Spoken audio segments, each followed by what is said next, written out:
नमस्कार दोस्तों, मैं निशा सिंह सदीनामा की ओर से प्रस्तुत कर रही हूँ आज 2 जुलाई 2021 का संपादकीय, जिसे लिखा है हमारे संपादक जितेंद्र जितांशु ने, जिसका शीर्षक है डिजिटल इंडिया के 6 साल।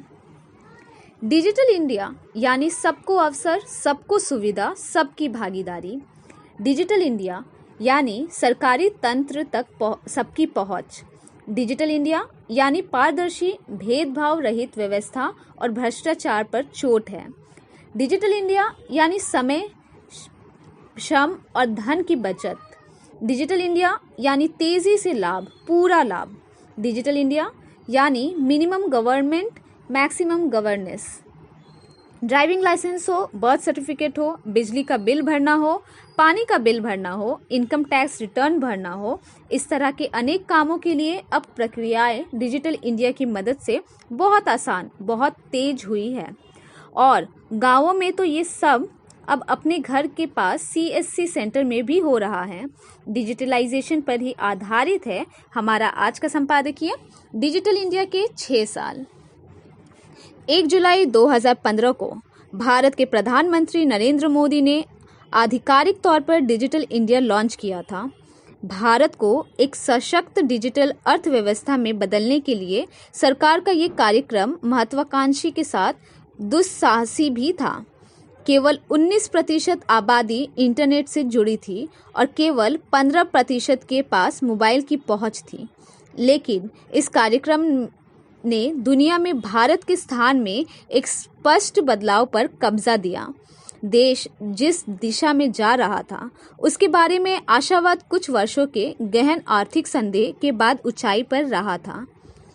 आधार की संवैधानिकता पर सवाल उठाने वाली कई याचिकाओं से 6 साल बाद भारत की डिजिटल यात्रा में बायोमेट्रिक ID, जो सरकारी कार्यक्रमों तक पहुंच बनाए रखेगी, आरोग्य सेतु में एक स्पष्ट डेटा सुरक्षा दोष के लिए, ऐप का उद्देश्य सरकार की कोविड प्रतिक्रिया की डिजिटल रीड होना है। इसका ट्रैक रिकॉर्ड डिजिटल रूप में मानने की सीमाओं का प्रतीक है, खासकर जब राज्य और अपनी खुद की नौकरशाही अक्सर सही कसौटी पर नहीं होती है। डिजिटल इंडिया की परिकल्पना एक छत्र के रूप में की गई थी, जो कनेक्टिविटी, स्किलिंग और डिजिटल गवर्नेंस के आसपास अलग अलग प्रयासों को मजबूत करती है।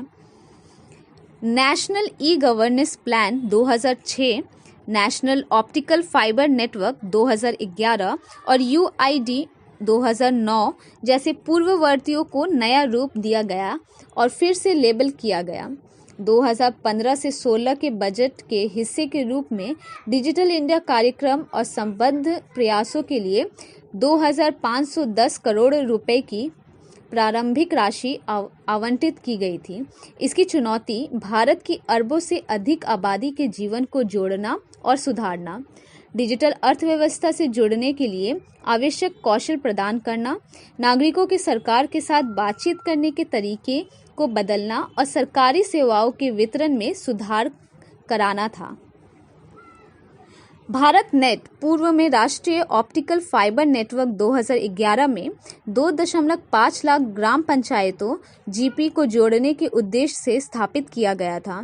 2013 की अव्यावहारिक समय सीमा 2014 में एक नई 3 चरण कार्यान्वयन समय रेखा के साथ पुनः ब्रांडेड की गई थी, तो परियोजना आशावाद से चूक गई।